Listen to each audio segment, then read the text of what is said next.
I'm over here with my good friend and dance partner Dawn at the classic 50s diner here in Fremont, California. Very popular 50s themed diner. And I'm here for a very specific reason. I'm going to read some letters printed in various news magazines and periodicals from the 1950s. This is Front Page Detective magazine. With a name like Front Page Detective, you can guess that it is a true crime publication. But this is from the 1950s, so true crime can't be crime like today, correct? So the first letter is from an issue dated November 1959, and the story itself occurred in the summer of 1959. And the letter is titled Allowed to Kill. Hmm. Whenever I read stories about killers like Francis Blood, I get confused about the way our courts and prisons operate, if they operate at all. According to your story, Blood has been in and out of trouble for the past 12 years, ever since he was a 15-year-old boy. What really gets me is that he was obviously a habitual criminal with tendencies towards violence, and yet when he struck a woman over the head with a hammer, he was given a suspended sentence. The judge in that case needs his head examined. And then a year later, Bloch was up to another assault case and didn't spend one day in jail. Bloch's lawyers says his client once told the director of the state training school for boys in Warwick, New York, that he enjoyed killing. Wasn't it part of the director's job to see that this kind of person got treatment for his sick mind and be sent to a mental institution? 3 people are dead now because of all this indifference and stupidity on the part of so-called responsible officials.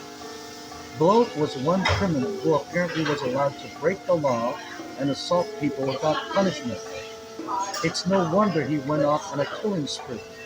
He probably thought he'd get away with that too.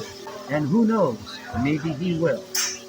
The letter was written by Mark Adler in Hempstead, New York. Yikes.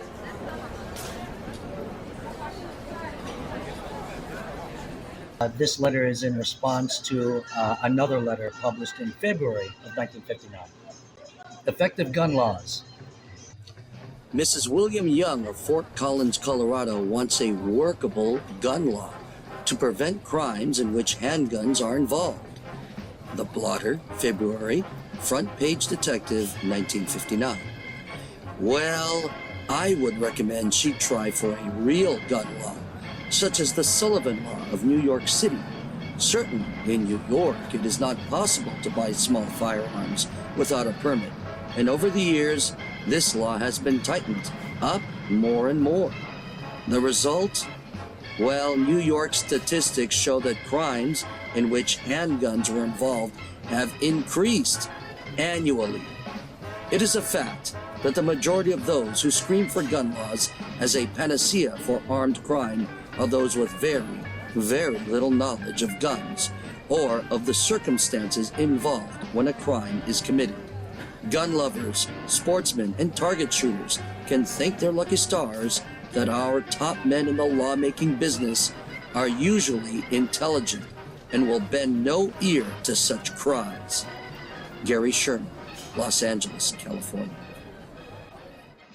From the same issue, this letter is titled Laws Too Lenient, and the writer asked that his name be held upon request.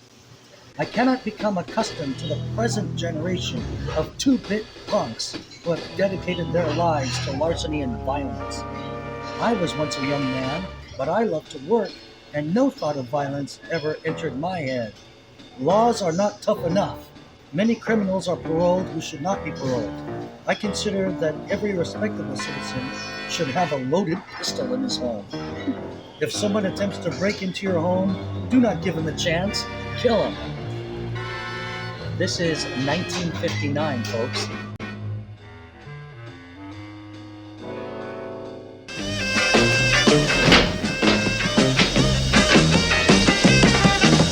So when we aren't eating 1950s style foods, we practice 1950s style dancing.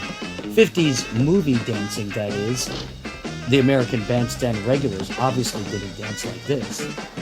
1950s jitterbugging helps us to refocus when we need to contemplate over 1950s readings.